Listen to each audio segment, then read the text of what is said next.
helle Schlittenlocken hören wir von ferne, wenn der Schnee vom Himmel fällt zur schönsten Jahreszeit. Silberhelle Schlittenlocken hören wir so gerne, sie erfreuen überall die Menschen weit und breit. Du und ich fahren ganz allein durch diese weiße Winterpracht, weil der silberhelle Klang vom Schlitten uns so fröhlich macht. Wie schön ist unsere Welt im weißen Schnee. Silberhelle Schlittenlocken hören wir von ferne, wenn der Schnee vom Himmel fällt zur schönsten Jahreszeit. Silberhelle Schlittenlocken hören wir so gerne, sie erfreuen.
Bitte folgen, sie ist das schön.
weil die Jungbuben, allmählich das ist doch klein. Der Stern leuchtet besonders hell, geheimnisvoll ist sein Glanz.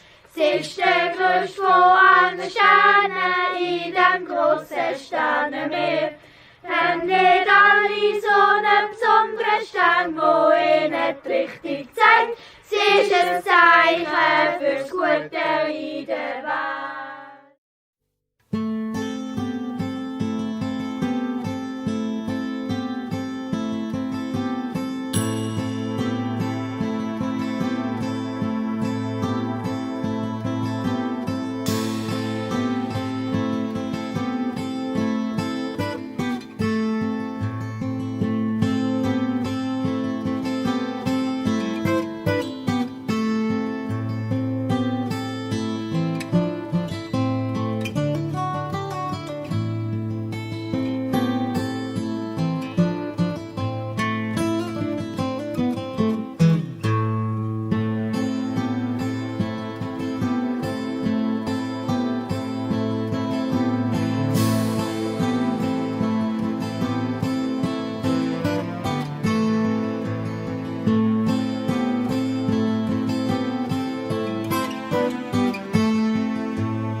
faller i natten nu.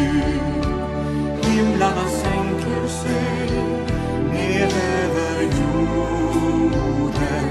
Och när stjärnans blås tänder sitt ljus hos oss, brinner en låga klar i hela Norden.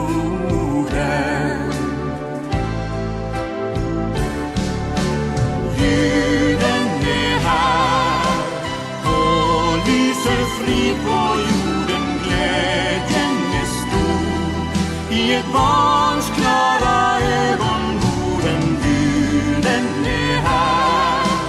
I våra mörka länder kom, låt oss ta varandras händer när julen är här. Och jag vill tända en stjärna till den som har frusit och gått vill i världen. För den som inte finns hos oss tänder vi nu ett bloss. Brinner en låga klar, kom hit, här är den. Julen är här och lyser frid på jorden. Glädjen är stor i ett barns klara ögon borden. Julen är här. I våra mörka länder kom, låt oss ta varandras händer när julen är här. Ge oss av den frid som ror i stjärnornas förunderliga hem.